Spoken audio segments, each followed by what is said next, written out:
आइए class 12 physics के अंतर्गत एग्जाम्पल नंबर 5.6 का हम अध्ययन करना चाहते हैं। जो भी आप वीडियो देखना चाहते हैं प्लेलिस्ट में जा कर के देख सकते हैं। तो आइए नीचे दिए गए चित्रों में से कई में चुंबकीय क्षेत्र रेखाएं गलत दर्शाई गई। अभी आप आगे चित्र देखेंगे, उसी में कहता है कि कई चुंबकीय जो रेखाएं हैं गलत दिखाई गई हैं। चित्रों में मोटी रेखाएं पहचानिए कि इनमें गलती क्या है और इनमें से कुछ वैद्युत क्षेत्र रेखाएं ठीक दर्शाई गई। बताइए कि कौन से चित्र ठीक हैं और कौन से चित्र अशुद्ध हैं। यानी आपको बताना है चुंबकीय क्षेत्र रेखाएं दी गई है और उस चित्र से आपको बताना है कि कौन चुंबकीय क्षेत्र रेखाएं सही है और कौन चुंबकीय क्षेत्र रेखाएं गलत है। ये सब आपको बताना है। तो आइए हल करते हैं, हम लोग देखते हैं। देखिए, तो आपके पास दो फिगर है। पहला ए वाला फिगर है, देखिए किस तरीके से दो प्लेट हैं और ये दोनों प्लेटों से चुंबकीय बल रेखाएं बाहर जाती हुई प्रतीत होती है। तो क्या ये सही है कि गलत है? तो ए के लिए आप आंसर में लिख सकते हैं यहाँ पर गलत है। अब क्यों गलत है देखिए जरा। चुंबकीय बल रेखाएं एक बिंदु से इस प्रकार नहीं निकल सकती है जैसा कि चित्र में दिखाया गया। किसी बंद सतह पर बी का कुल फ्लक्स हमेशा शून्य ही होना चाहिए, अर्थात चित्र में जितने क्षेत्र रेखाएं सतह में प्रवेश करे उतना ही इससे बाहर निकलनी चाहिए दिखाई गई है, इसलिए ये गलत है। एक बात तो क्लियर कर रहा है कि जितना यहाँ से अंदर की तरफ इसको दिखाना चाहिए था, इसलिए दोनों बाहर की तरफ निकल रही, यह गलत है। चलिए अब आते हैं हम लोग इसके बाद से बी नंबर के। ये मुक्त आकाश है और ये चुंबकीय बल रेखाएं एक दूसरे को काटती हुई प्रतीत होती है। ये आपको बताना है कि सत्य है कि असत्य है। तो आप इसके आंसर में कह सकते हैं कि गलत है। चुंबकीय क्षेत्र रेखाएं कभी भी एक दूसरे को नहीं काट सकती है, क्योंकि अन्यथा कटाव बिंदु पर क्षेत्र रेखाएं की दिशाएं संदिग्ध हो जाएगी। चित्र में एक गलती और भी है, स्थिर चुंबकीय क्षेत्र रेखाएं मुक्त आकाश में कभी भी बंद वक्र नहीं बना सकती है। स्थिर चुंबकीय क्षेत्र रेखाओं के बंद लूप की निश्चित रूप से एक ऐसी प्रवेश का घेरना चाहिए जिसमें से होकर धारा प्रवाहित हो रही हो। इसके विपरीत वैद्युत क्षेत्र रेखाएं कभी भी बंद लूप नहीं बना सकती है, न तो मुक्त आकाश में और न ही तब जब लूप आवेश को घेरते हों। तो ये बात जो आप देख रहे थे सही था।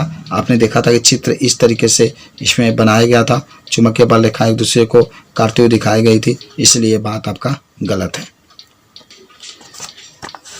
आइए सी नंबर चित्र भी आप देख रहे हैं किस तरीके से चुंबकीय बल रेखाएं यहाँ से होती हुई जा रही है, बाहर निकल रही है, ये जा रही है और फिर क्या आ रही है और बीच में एकदम सीधा हो जा रहा है चुंबकीय बल रेखाएं, फिर ऐसी जा रही है घूम करके ये जा रही है। तो ये बताना है कि सी नंबर ई नंबर है, ये सॉरी ई नंबर ही है। पहले हम लोग सी नंबर देखते हैं। तो सी नंबर में ये देखिए आपका दिखाया गया है किस तरीके से एक बंद टोरॉइड का ये चित्र है और आपको बताना है कि क्या ये सही है कि नहीं, ये चित्र जो दिखाया गया है वह सही है कि नहीं। तो आइए इसका आंसर देखते हैं। तो कह सकते हैं ठीक है, चुंबकीय रेखाएं पूर्णतः एक टोरॉइड में समाहित होती है। या चुंबकीय क्षेत्र रेखाएं द्वारा बंद लूप बनाने में कोई त्रुटि नहीं है, क्योंकि प्रत्येक लूप एक ऐसी क्षेत्र को घेरता है जिसमें से होकर धारा गुजरती है। ध्यान दीजिए कि चित्र में स्पष्टता लाने के लिए ही टोरॉइड के अंदर मात्र कुछ क्षेत्र रेखाएं दिखाई गई है। तथ्य यह है कि टोरॉइड के फेरों के अंदर के संपूर्ण भाग में चुंबकीय क्षेत्र मौजूद रहता है।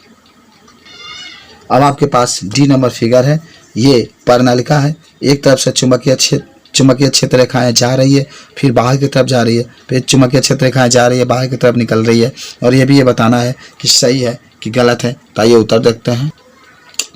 तो आप डी में कहेंगे गलत है। परिनालिका के क्षेत्र रेखाएं इसके सिरों पर और इसके बाहर पूर्णतः सीधी और सिपटी हुई नहीं सकती है, कभी माने सीधा नहीं जा सकती, या तो ऊपर की तरफ उठी हुई या नीचे की तरफ झुकी हुई दिखाई देनी चाहिए। ऐसा होने से एम्पियर का नियम भंग होता है। ये रेखाएं सिरों पर वक्रित ही होना चाहिए और इसके अंत में मिलकर एक बंद पाश बनाना चाहिए, इसलिए विकल्प क्या है, गलत है।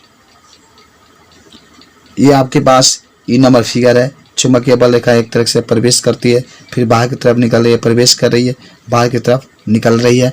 तो इसका भी आंसर आपको बताना है। तो आप इसके आंसर में लिखते हैं सही है। एक क्षार चुंबक के अंदर एक बाहर दोनों ओर चुंबकीय क्षेत्र होता है। अंदर क्षेत्र की दिशा पर अच्छी तरह ध्यान दीजिए। सभी क्षेत्र रेखाएं उत्तर ध्रुव से नहीं निकलती और न ही दक्षिण ध्रुव का पर समाप्त होती है। एन ध्रुव यानी इसको उत्तरी ध्रुव कहते हैं और एस ध्रुव दक्षिण ध्रुव के चारों तरफ क्षेत्र के कारण कुल फ्लक्स शून्य होता है। तो आप इसका भी आंसर बता सकते हैं। उसके बाद से आपके पास एफ नंबर फिगर है। दो आपके क्षार चुंबक छोटे छोटे दिखाए गए हैं और देखिए चुंबकीय बल रेखाएं ऐसी जा रही है, फिर आपके घूम करके बाहर निकल रही है।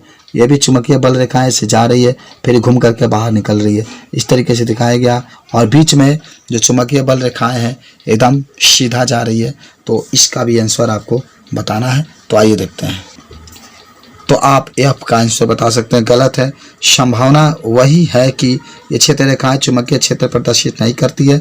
ऊपरी भाग को देखिए, सभी क्षेत्र रेखाएं छायित प्लेट से निकलती जान पड़ती है। इस प्लेट को घेरने वाली सतह से गुजरने वाले क्षेत्र का कुल फ्लक्स शून्य नहीं है। चुंबकीय क्षेत्र के संदर्भ में ऐसा होना संभव नहीं है। सिखाई गई क्षेत्र रेखाएं वास्तव में धनावेशित ऊपरी प्लेट और ऋणावेशित निचली प्लेट के बीच स्थिर वैद्युत क्षेत्र रेखाएं हैं और इस तरीके से आप इसको बता सकते हैं कि विकल्प गलत है।